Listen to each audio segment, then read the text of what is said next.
Hello, this is Bill Callaherka with our Waldo, and I'm here talking to Betty Tillotson, affectionately known as the historian of Waldo. Betty, how are you today? I'm fine, thank you.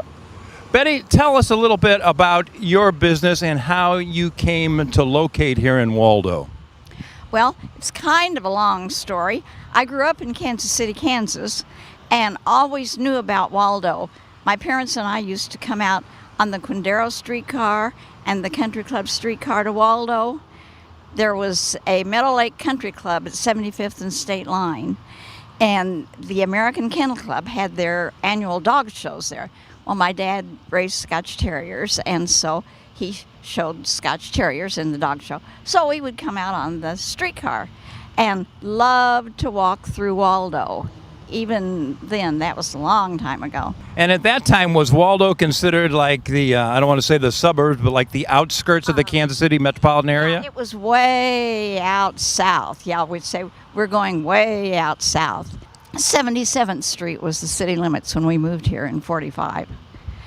We moved to Waldo. The first house we saw, we just loved. My dad had gotten a job at Pratt & Whitney, the aircraft plant. Out at 95th and Bannister. He worked for the Commerce Trust Company, and he thought that would be kind of interesting during the war and loved every minute of it. But living in Kansas City, Kansas was quite a long way from 95th and Troost. So we moved to Waldo, a nice neighborhood, and with the Hale Cook School, it was here, and it was so good. It was such a nice school.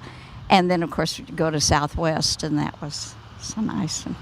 Yeah, Southwest was the elite school in Kansas City at that time, wasn't it? It was the place to go. The one thing I'm looking at across the street, there was a rock livery stable there that was built. It was on the Warnell property. And it was there until Walgreens tore it down. It was...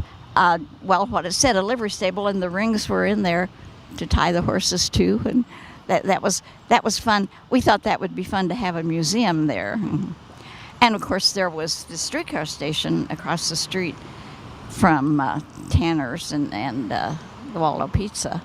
So from the horse and buggy age, from streetcars to the internet age, you've seen a lot over the years. Really have, yes. Yeah, well, as I say, it's been 63 years. But who's counting? Betty, thanks for joining us today, and thank you all. Good afternoon.